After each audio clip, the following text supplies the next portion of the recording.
wal hasanatu bi asyri amsalihha illa siyam fa innahu li wa ana ajzi bihi. Semua amalan dilipat gandakan, setiap amalannya 10 sampai 700 ila 700 alfin, sampai 700 kali lipat. Kecuali puasa. Puasa itu untukku dan aku spesial yang memberikan pahalanya. Paling minimal kali lagi 10. Di saat Ramadan itu paling minimal 100 pahalanya. Jadi kalau Anda baca Quran di Ramadan, ya, maaf ya, walaupun baru satu huruf nih, satu huruf. Ya, Qaf 100. Tapi kalau Anda baca saat bersamaan dengan malam Al-Qadar, Qaf 100 kali 83 tahun tanpa henti. Berapa? Nah, makanya rumus yang pertama, perhatikan, maka turunlah kemudian keterangan Nabi sallallahu alaihi wasallam di riwayat Al-Bukhari, riwayat sahabat Ibnu Abbas radhiyallahu taala anhuma, nomor hadis 3220. An Ibnu Abbas radhiyallahu taala anhuma qala, kana Rasulullah sallallahu alaihi wasallam ajwadan nas wa kana ajwada ma yakunu fi Ramadan hina yalqahu Jibril alaihi salam fi kulli lailatin min Ramadan fayudarisuhul Quran. Allahu akbar. Adalah Nabi sallallahu alaihi wasallam orang yang paling lembut perangainya, paling halus budi pekertinya, paling baik orang, paling mulia sifatnya. Saya sudah sampaikan hadis ini pertemuan lalu.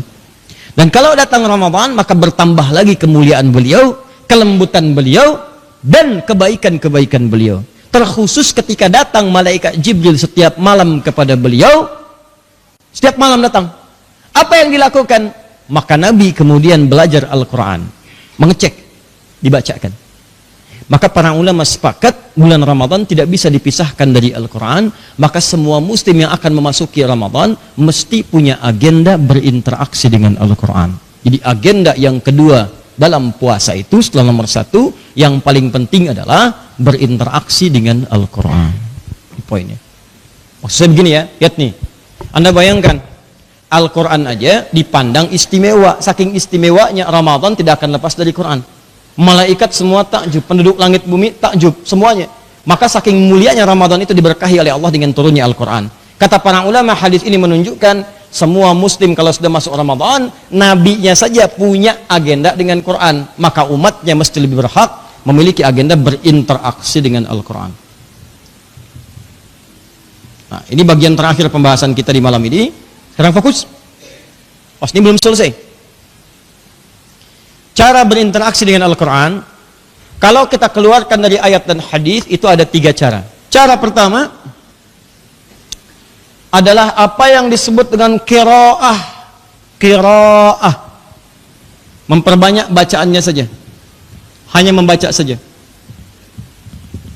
Orangnya disebut dengan qari namanya. Baca. Jadi Anda memperbanyak bacaan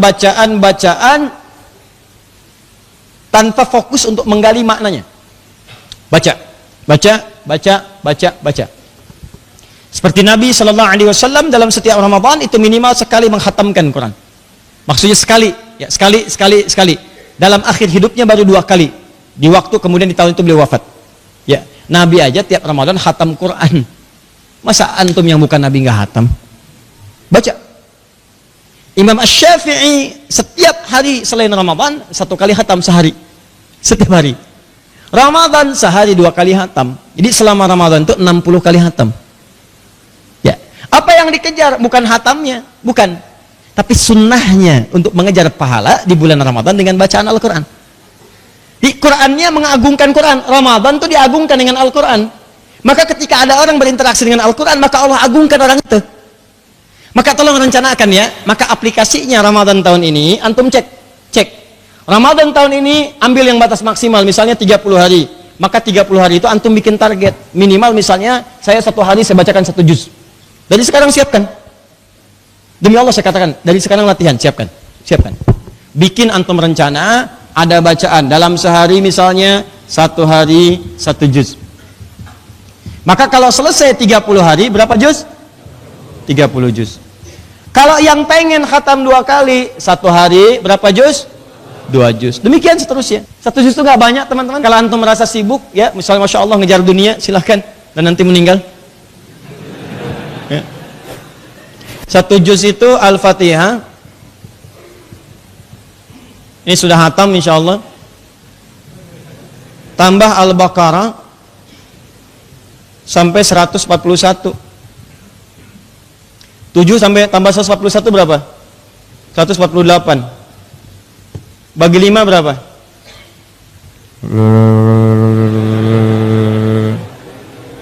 Berapa?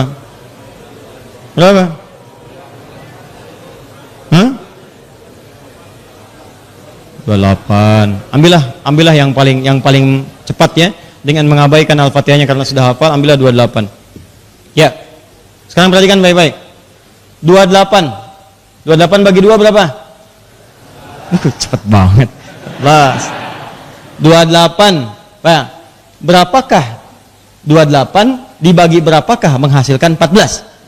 Nah, 28 dibagi 2 hasilnya 14. Ustadz, kenapa rumus ini? Nih, kalau per hari 1 juz, antum nggak mau capek, cara baginya bagi 5 waktu sholat. Itu caranya. Subuh, zuhur, asar, maghrib, isya. Rumusnya 24, 4, 3, 4. Maka subuh 28 ayat. Zuhur 28 ayat. Sampai dengan ke isya. Kalau nggak mau capek lagi, bagi 2 lagi. 14, sebelum subuh, setelah subuh. Bukankah kalau Ramadan antum bangunnya sebelum subuh? Nggak ada Ramadan orang bangun setelah subuh, hampir nggak ada. Kalau nggak menderita dia. Lihat jam lagi. Demi Allah saya katakan, orang rata-rata bangun pasti sebelum subuh. Pasti itu. Sahur ya. Waduh, imsak belum. Masih lama. Ya. Tuh, sahur. Maka setelah sahur duduk, baca Quran, istighfar. 14 ayat. Banyak apa sih 14 ayat? Berapa menit sih? Silahkan cek. 1 ayat kan nggak ada 5 menit. 1 ayat aja 1 menit itu nggak ada. Alif lam mim berapa detik? 14 ayat paling lama tuh 5 menit paling. Baca. Apa antum nggak punya 5 menit untuk urusan akhirat Anda?